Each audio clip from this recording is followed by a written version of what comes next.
ALFREDO ESTRELLAAFPGETTY, the tremor that struck central Mexico on 19 September leveled buildings in Mexico City.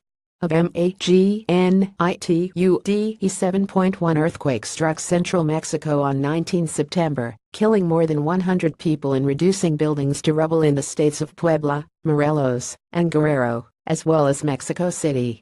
The event came 12 days after a magnitude 8.1 tremor hit off the state of Chiapas, Mexico's largest quake in more than a century, and 32 years to the day after the country's most damaging tremor, an 8.0, killed thousands.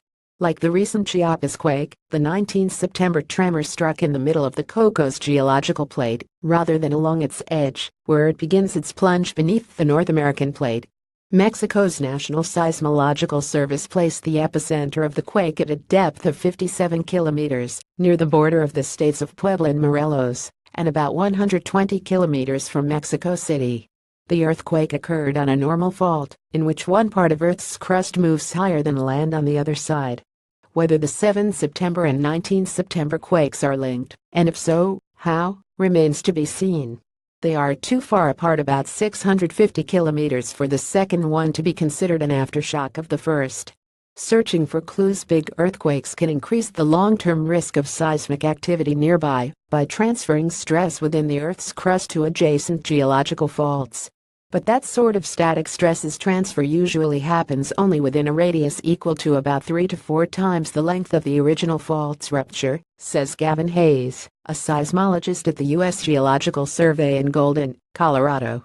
The 7 September earthquake ruptured about 100 kilometers of the crust, which would imply its stress transfer reached no more than about 300 to 400 kilometers away, Hayes says. That puts the 19 September quake, whose epicenter was 650 kilometers away, outside of the zone of influence. But the time coincidence makes it pretty suspicious, Hayes says. A lot of people will think that they are related, and there's going to be a lot of work on that.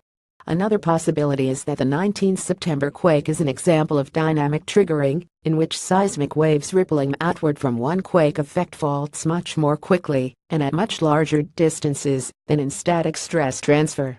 But dynamic triggering usually happens within hours or days after the initial quake, making the 12-day gap between the 7 September event and the latest big tremor hard to explain, says Eric Fielding, a geophysicist at the Jet Propulsion Laboratory in Pasadena, California, who studies dynamic triggering.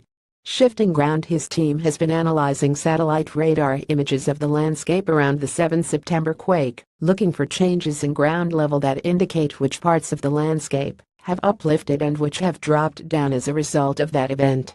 The data come from the European Space Agency's Sentinel radar satellites and Japan's ALOS-2 satellite.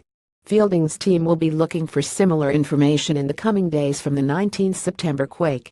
Radar images can help reveal where geological stress is transferred within the ground after an earthquake. The Cocos plate begins its dive downward off the western coast of Mexico, and then flattens out for hundreds of kilometers before taking a second, steeper dive and plunging below the North American plate. The 19 September quake happened where the second bend occurs, thanks to the geological stresses built up where the weight of the steeply descending plate tugs on the flat section. Much of the worry about Mexico's seismic danger has focused off the western coast, where the slab begins its dive. There, on the plate boundary itself, is where the deadly earthquake struck in 1985, flattening buildings, particularly in Mexico City, which is built atop a shaky foundation of treated lake sediments. That disaster prompted Mexico to build an earthquake early warning system, which on 19 September provided crucial seconds of warning for people to prepare for the shaking. Many seismic gaps remain off Mexico's west coast, where geological stress built up by the diving plate has yet to be released by an earthquake. They include the Guerrero Gap, near Acapulco, considered by many scientists to be a major threat. The death toll from the 19 September quake is expected to rise.